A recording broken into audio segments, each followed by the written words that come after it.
Amém? Vamos abrir nossa Bíblia, uma breve meditação antes de nós participarmos da mesa. Mateus capítulo 6, dando continuidade ao nosso estudo do Sermão do Monte.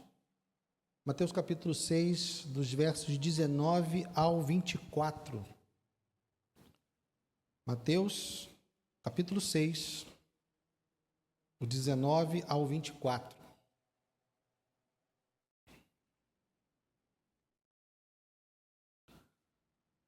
Diz assim: Não acumulem tesouros sobre a terra, onde as traças e a ferrugem corroem, e onde ladrões escavam e roubam. Mas ajuntem tesouros no céu, onde as traças e a ferrugem não corroem, e onde ladrões não escavam nem roubam. Porque onde estiver o seu tesouro, aí estará também o seu coração. Os olhos são a lâmpada do corpo. Se os seus olhos forem bons, todo o seu corpo será cheio de luz. Se, porém, os seus olhos forem maus, todo o seu corpo estará em trevas. Portanto, se a luz que existe em você são trevas, que grandes trevas serão. Ninguém pode servir a dois senhores, porque ou irá odiar um e amar o outro, ou irá se dedicar a um e desprezar o outro. Vocês não podem servir a Deus e às riquezas. Pai amado, obrigado, Senhor. Obrigado pela Tua palavra, que o Senhor nos ajude, nos socorra nessa noite, para compreendermos, ó Deus, aquilo que o Teu Filho está nos ensinando nesse sermão. Que o Senhor ilumine o nosso coração, nossa mente, que o Teu Espírito esteja sobre nós e que, ó Deus, o que eu penso não seja relevante, mas que apenas a Tua palavra, apenas o que o Senhor quer, permaneça no coração dos irmãos. Então eu te peço, não permita que eu atrapalhe a Tua igreja ao ouvir a Tua voz e aprender o que o Senhor quer ensinar nessa noite. Eu te peço, Senhor, e te agradeço em nome de Jesus. Amém. Pode sentar, queridos.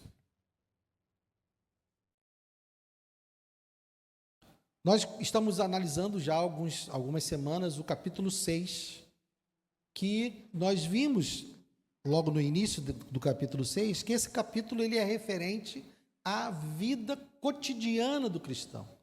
De que maneira, então, os filhos de Deus, aqueles que manifestam as bem-aventuranças, aqueles que precisam que a sua justiça exceda em muito a dos escribas e fariseus, como nós vimos ao longo do capítulo 5, nós estamos vendo Jesus ensinando a respeito do nosso cotidiano, do nosso dia a dia, aquilo que nós fazemos, aquilo que nós lidamos todos os dias. E ele faz isso dividindo o capítulo em duas partes. A primeira parte, naquilo que a gente pode chamar de uma vida espiritual, e eu estou colocando aspas propositalmente, né? Uma vida espiritual, falando da relação de como o cristão manifesta a sua vida religiosa. E nós vimos que ele resume essa vida religiosa em 3 pontos. É o dar esmolas, ou seja, socorrer e ajudar o próximo. Fala da oração, ou seja, a nossa relação com Deus, o nosso relacionamento com o nosso Pai. E, por fim, ele fala sobre o jejum, que é a nossa luta contra o pecado. Então, nós podemos dizer que, de acordo com os ensinamentos de Jesus, a vida cristã normal, ou seja, aquilo que nós fazemos todos os dias, envolve socorrer o próximo, envolve nos relacionarmos com Deus por meio da oração e envolve lutarmos contra o pecado que habita em nós. Essa é a vida dita espiritual ou religiosa do cristão. E a partir do verso 19, Jesus então vai lidar com as coisas desse mundo, ou com aquilo que nós poderíamos chamar de vida material. Por que eu estou usando aspas? Porque quando nós formos falar agora daquilo que é tratado como material, nós vamos ver que é algo altamente espiritual.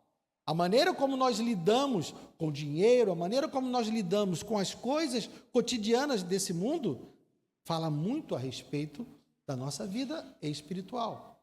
Então, nós vamos, a partir de hoje, ver aspectos dessa vida, desse relacionamento nosso com as coisas desse mundo. Porque, embora nós tenhamos sido salvos, nós agora pelo fato de termos sido salvos, somos cidadãos do reino de Deus. Todo mundo concorda? Todos aqui são cidadãos do reino dos céus? Mas nós continuamos vivendo nesse mundo, correto? Então, nós não paramos de usar dinheiro, nós não paramos de trabalhar, nós não paramos de comprar coisas. De que maneira, então, alguém que é filho de Deus, de que maneira, então, alguém que é cidadão do reino dos céus, vive nesse mundo cotidianamente, tendo que se relacionar com essas coisas? E é a esse respeito que Jesus está tratando, então, agora, a partir do verso 19 até o final do capítulo 6. E ele faz essa divisão, ele divide esse assunto, né, essa nossa relação, em dois perigos fundamentais que nós corremos quando lidamos com as coisas desse mundo. Quando ele fala, hoje nós vamos falar, né, do verso 19 ao verso 24, a respeito de onde está a nossa confiança. E depois, na próxima semana, nos versos 25 a 34, ele vai tratar também das coisas desse mundo, mas num outro prisma, que é a questão da ansiedade. Então, existem dois perigos que envolvem a nossa vida, pelo fato de nós sermos filhos de Deus, pelo fato de nós sermos cidadãos do reino dos céus, mas ainda termos que lidar com as coisas desse mundo. Então, o primeiro perigo tem a ver com a nossa confiança, e o segundo perigo tem a ver com a nossa ansiedade. Então, hoje, nós vamos falar a respeito da confiança. E Jesus começa com duas regras muito simples. Quais são essas duas regras muito simples? Verso 19. Não acumulem tesouros sobre a terra. Verso 20. Mas ajuntem tesouros no céu. São duas regras muito simples. Nós não devemos acumular tesouros aqui na terra e, pelo contrário, nós devemos acumular esses tesouros no céu. E ele traz duas motivações lógicas. Jesus aqui está falando de lógica. Nós não devemos acumular tesouro na terra, por quê? Porque os tesouros aqui na terra, a traça e a ferrugem corroem e os ladrões podem roubar. Os tesouros que nós acumularmos no céu, lá, a ferrugem e a larva não corroem e os ladrões não roubam. Aqui ele está falando de maneira lógica. Mas, Guilherme, o que são esses tesouros? E de que maneira, então, nós podemos nos relacionar com esses tesouros? Nós precisamos entender que quando Jesus está falando aqui de tesouros, ele não está falando apenas de dinheiro. Dinheiro pode ser um tesouro, mas daí essa palavra só teria aplicação para quem tem dinheiro. Eu poderia parar de ler aqui agora, porque eu não tenho dinheiro, não tenho riquezas, então eu poderia pular esse capítulo e ir para outra parte das Escrituras, mas não. Jesus não separou a sua audiência. Pessoal, agora eu quero falar apenas com quem tem dinheiro, tá? Vem aqui. Foi isso que ele fez? Não. Então nós precisamos entender que tesouros têm a ver com coisas que nós valorizamos, tem a ver com aquilo que nós gastamos a nossa vida e confiamos a nossa vida, apoiamos a nossa vida nessas coisas. E isso pode ter a ver com dinheiro, mas pode ter a ver com qualquer outra coisa que tome no nosso coração um lugar de tesouro. Por exemplo, podem ser pessoas. Eu não vivo sem fulano. Sem tal pessoa, eu não consigo ser feliz. Isso tem a ver, por exemplo, com casais. Se eu deposito todas as minhas esperanças e toda a minha felicidade na minha esposa, eu estou fadado ao fracasso. Primeiro, porque ela não tem nem a competência, nem a força para suprir todas as minhas necessidades. Eu vou sufocar a minha mulher. Eu vou sufocar a minha esposa, querendo que ela satisfaça todas as minhas necessidades e meus anseios. Ela não foi chamada para isso. Ela não tem poder para isso, ela não tem competência para isso. Então eu posso transformar a minha esposa no meu tesouro. Eu posso transformar os meus filhos no meu tesouro. E existem várias e várias outras coisas. Eu posso transformar um dom no tesouro. Eu posso estar cultivando um cargo como um tesouro. Eu posso valorizar a minha posição, essa gola clerical aqui, de um jeito que eu não quero perder essa gola clerical por nenhuma razão. Eu posso não quero perder a minha posição de pastor por nenhuma razão. Então eu estou valorizando, eu estou colocando a minha posição como ministro como um tesouro. E não é isso que eu devo fazer. Porque o meu ministério, o meu dinheiro, o meu cargo, os meus filhos, a minha esposa, tudo isso vai acontecer o que com elas? Elas passarão. O que Jesus está dizendo aqui, quando fala da ferrugem e das larvas, quando ele fala dos ladrões, isso ele está falando de transitoriedade. Tudo o que nós enxergamos nessa vida vai passar, inclusive o meu casamento. Inclusive a minha relação com os meus filhos, tudo isso vai passar. Não haverá pais e filhos no céu, não haverá marido e mulher no céu, haverá todos sim filhos de Deus, todos se relacionando com o Pai, mas não haverá mais essa estrutura. Os meus filhos não me pertencem e eles não definem a minha vida. Eu recebi de Deus uma tarefa, eu preciso exercer o meu trabalho, amar os meus filhos, mas eu estou preparando os meus filhos para a eternidade.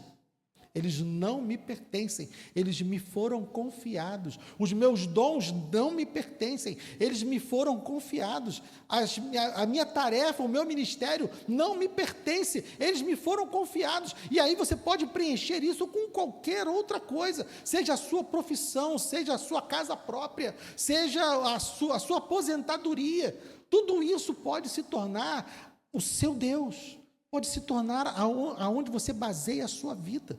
E tudo isso vai passar.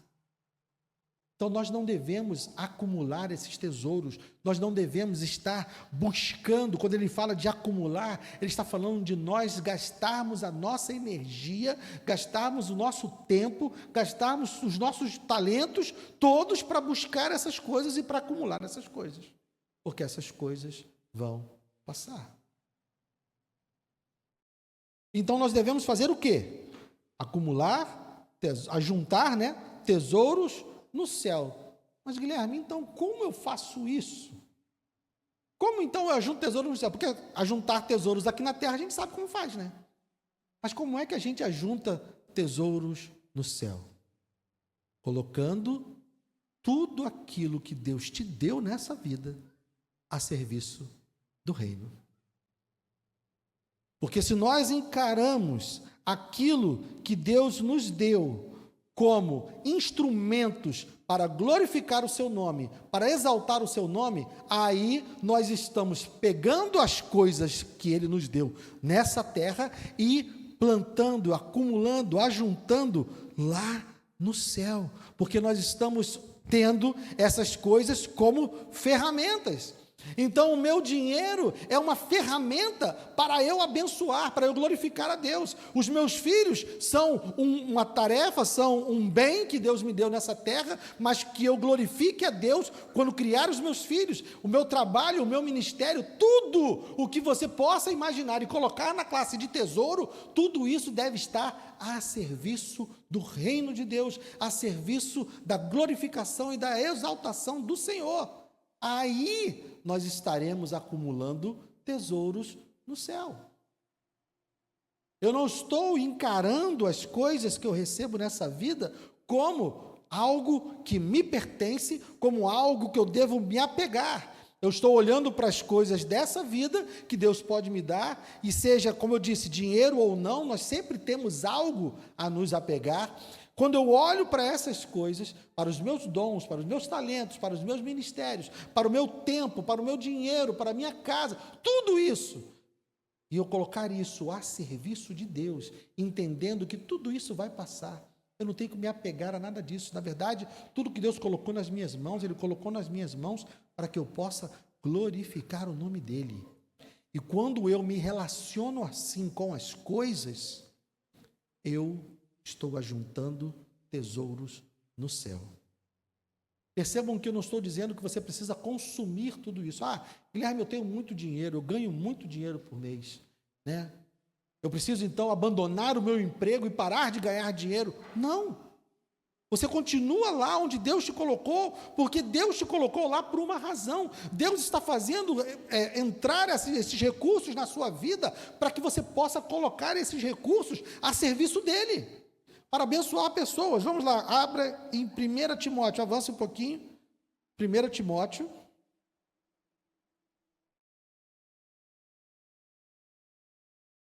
Capítulo 6.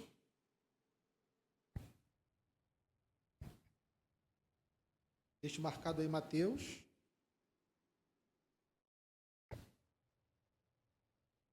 Primeiro Timóteo, capítulo 6, versos 17 ao 19.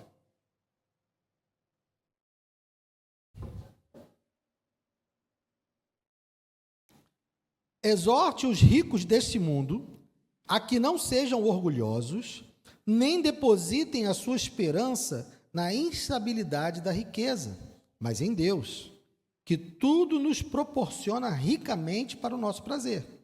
Que eles façam o bem, sejam ricos em boas obras, generosos em dar e prontos a repartir, ajuntando para si mesmo o quê? Um tesouro que é sólido fundamento para o futuro, a fim de tomarem posse da verdadeira vida. Aqui está um exemplo. Ele não mandou aqui que os ricos abrissem mão das suas riquezas. Ele não mandou aqui que os ricos abandonassem as suas riquezas. Ele está dizendo para os ricos não serem orgulhosos, não depositarem a sua confiança nessa riqueza, mas fazer o bem, ser rico em boas obras, ser generosos e prontos a repartir. Então percebam, se você pensar lá na história do jovem rico, o problema do jovem rico não eram as riquezas. Quando Jesus fala para ele assim, vai, vende tudo que tens e me segue. O problema não são as riquezas, porque se fosse um princípio, se para seguir Jesus fosse necessário vender tudo que tem, Paulo não estaria escrevendo isso aqui a Timóteo. Aquilo foi uma questão específica do coração do jovem rico, e Jesus estava tratando justamente para revelar aonde estava o tesouro no coração do jovem rico. O tesouro do coração do jovem rico estava nas riquezas. Por isso ele não foi capaz de vender tudo que tinha e seguir Jesus. Mas volte então lá para Mateus. Então veja, tem a ver com a maneira que nós nos relacionamos com esses tesouros. Não estou dizendo que tesouros são coisas necessariamente ruins.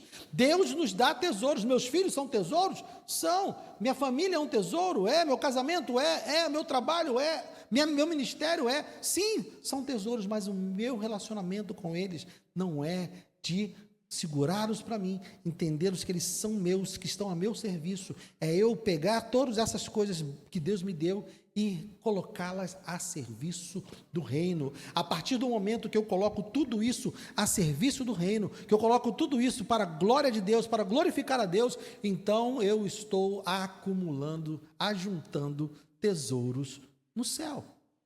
Então eu ajunto tesouros no céu, usando os recursos que Deus me dá aqui nessa terra para glorificar o nome dele. Percebem que são as mesmas coisas? Aquilo que pode me condenar, aquilo que pode me afastar de Deus, é a mesma coisa que vai me fazer ajuntar tesouro no céu. E por que que Jesus está falando disso? Por que que isso é importante? Veja então o verso 21. Porque onde estiver o seu tesouro, aí estará também o seu coração. Então, a maneira como nós nos relacionamos com as coisas revelam aonde está o nosso coração. Então, percebam que o Sermão do Monte, desde o seu início, ele está nos chamando a um autoexame. Ele está nos chamando a nós analisarmos. Eu sou, de fato, seguidor de Cristo, e ele começa lá com as bem-aventuranças, onde nós aprendemos que nós precisamos manifestar todas as bem-aventuranças, todos os cristãos devem manifestar todas as bem-aventuranças, e todos os cristãos que são sal e luz do mundo, todos os cristãos precisam ter uma justiça que excede e muito a dos escribas e fariseus, todos os cristãos devem dar esmolas, orar e jejuar da maneira correta. Ele está falando isso de como nós devemos viver. Então, se nós temos o nosso coração colocado nas coisas dessa terra, nós temos então o nosso coração nessa terra. Nós estamos com o coração plantado aqui e não lá. 2 Coríntios, avança um pouquinho aí, 2 Coríntios capítulo 4.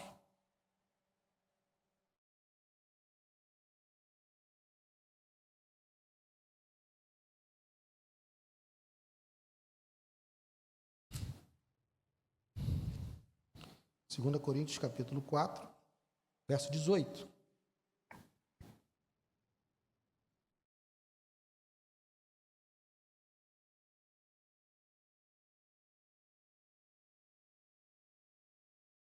Eu não vou entrar em todo o argumento de Paulo aqui, mas vamos ler só o final do verso 18. Porque as coisas que se veem são... Vocês acharam? As coisas que se veem são temporais, mas as que não se veem são eternas. Então, nós precisamos estar com os nossos olhos colocados na eternidade, não na transitoriedade desse mundo. Por isso que ele usa a figura de corroer e de roubarem.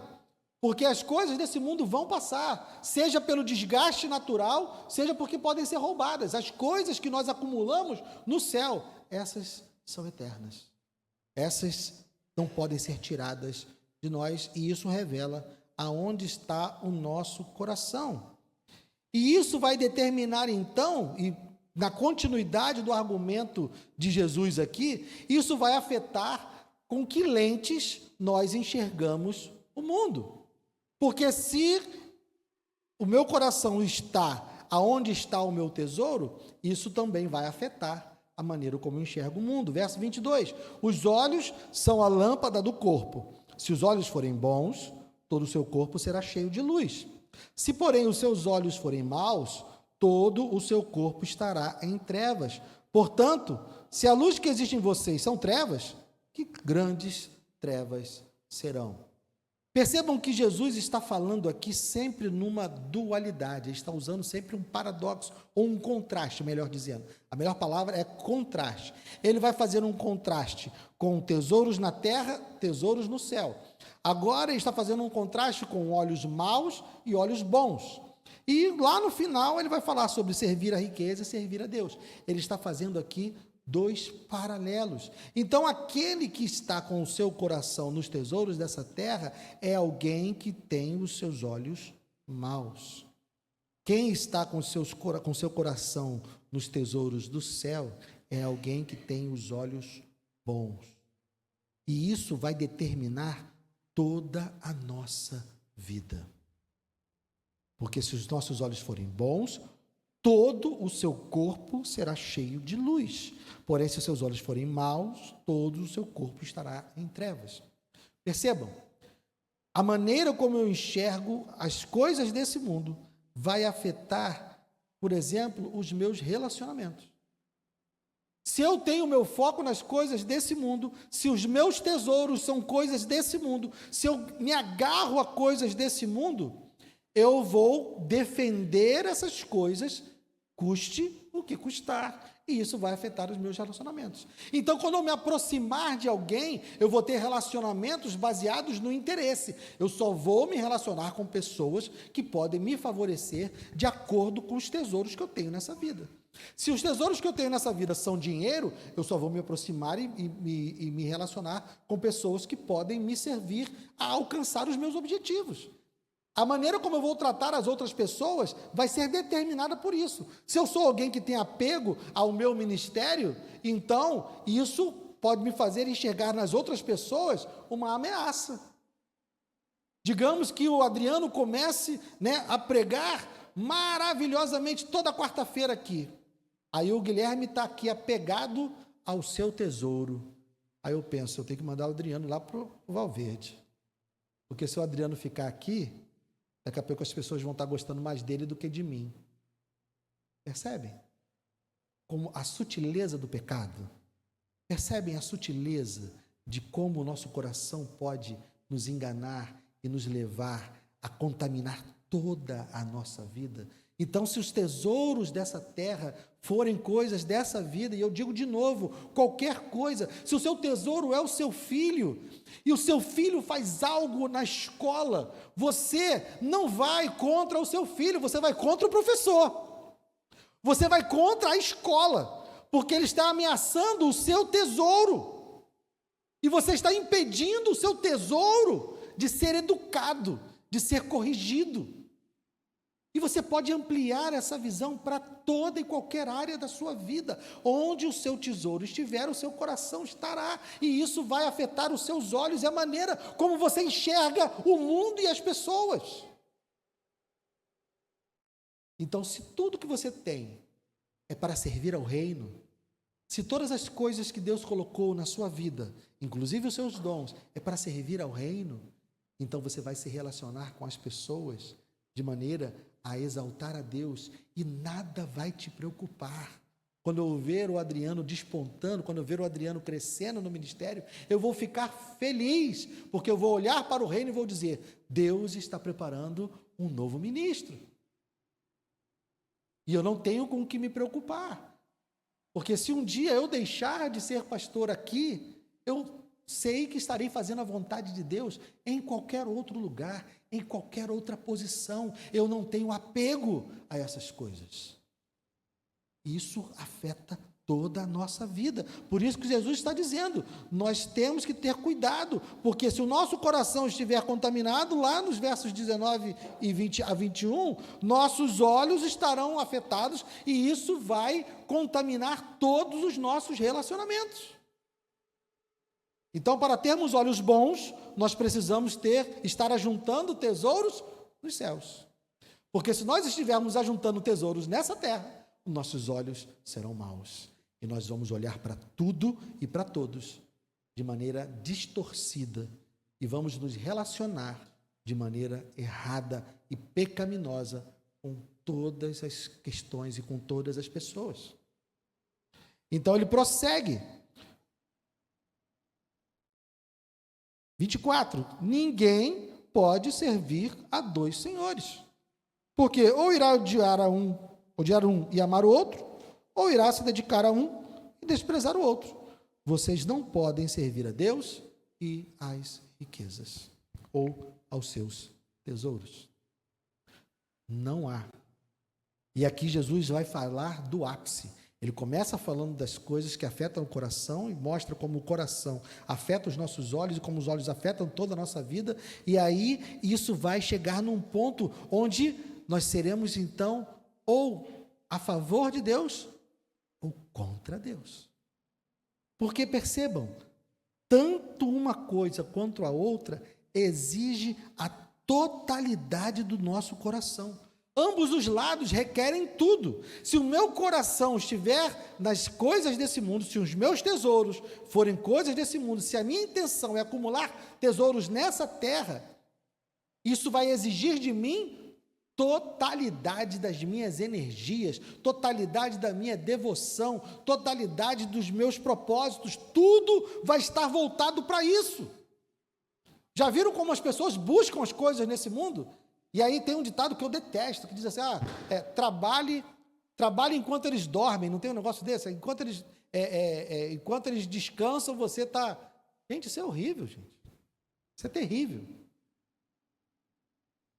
Por quê? Porque as pessoas estão dizendo o quê? Para você ter alguma coisa, você tem que dedicar toda a sua vida, nem dormir pode mais. Porque toda a sua energia vai estar voltada para acumular tesouros nessa terra. Então exige totalidade. Não tem como servir a Deus e servir a riqueza. Sabe por quê? Porque Deus também exige totalidade. Vamos lá, Marcos capítulo 12.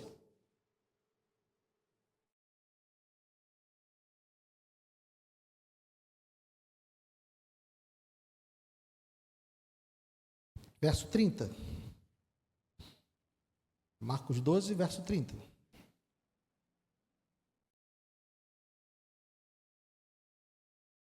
Jesus respondendo a respeito do principal mandamento.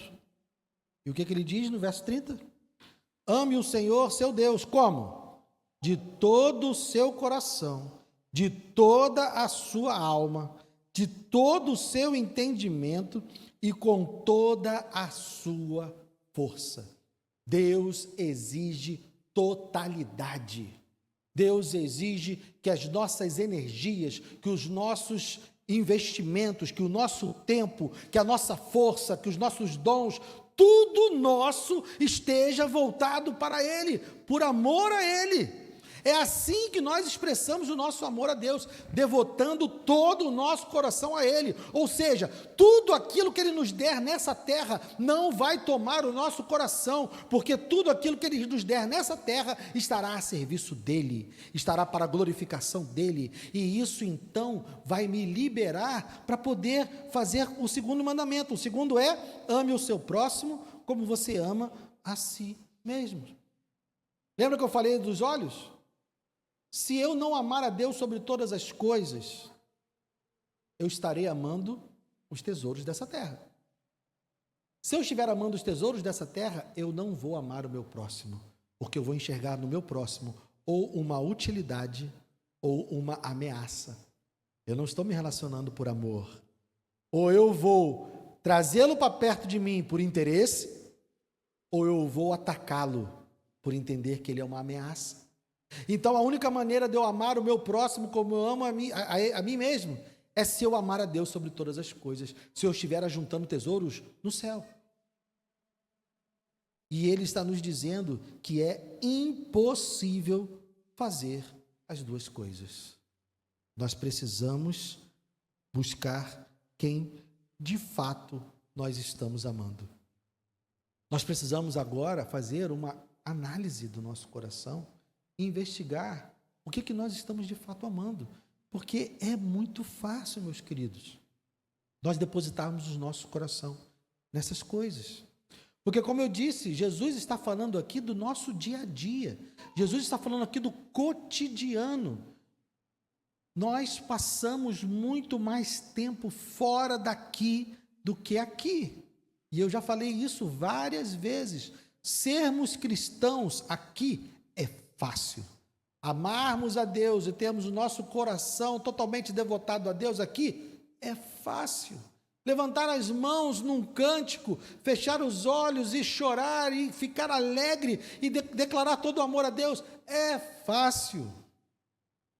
Amanhã, de manhã, quando a gente vai pegar a condução para ir para o trabalho, quando a gente vai lidar com a nossa conta bancária, quando a gente vai lidar com as coisas dessa vida, é aí que nós vemos aonde nosso coração está de fato. E essa é uma análise que só você, com o auxílio do Espírito Santo, pode fazer.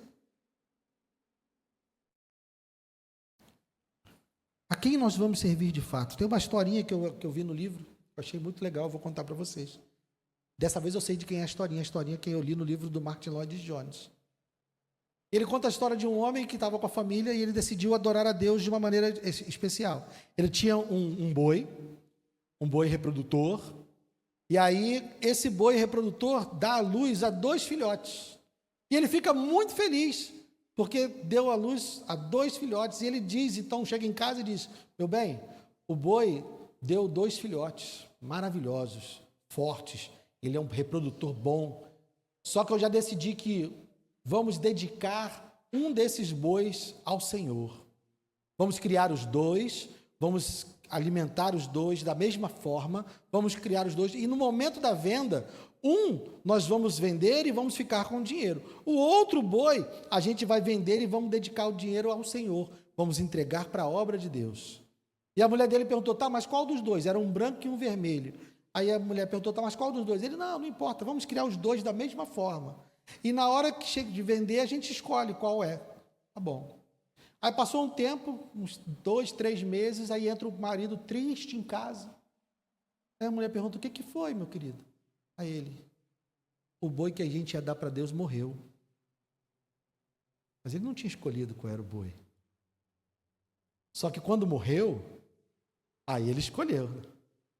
Quando ele viu que ia ficar sem, aí ele, bom, o boi do Senhor morreu. E queridos, isso pode se aplicar muito bem na nossa vida. Quando a situação financeira nossa aperta, qual é o primeiro lugar que a gente corre?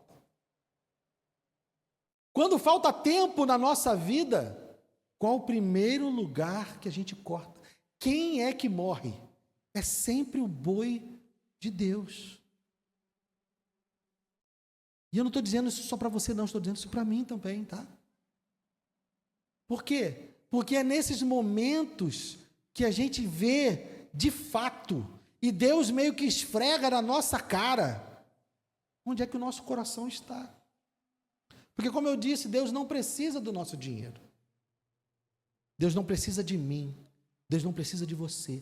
Deus não precisa do meu tempo. Deus pode fazer muito mais aqui no Jardim Alvorada sem mim do que comigo. Se Ele determinar dessa forma, Ele vai fazer. Então, eu não sou essencial. Meu tempo aqui não é essencial. Ele não precisa de mim. Mas quando Ele diz para mim que eu preciso dedicar a minha vida e meu tempo a Ele, isso é porque faz bem para mim. Quando eu estou juntando tesouros lá no céu, isso faz bem para mim.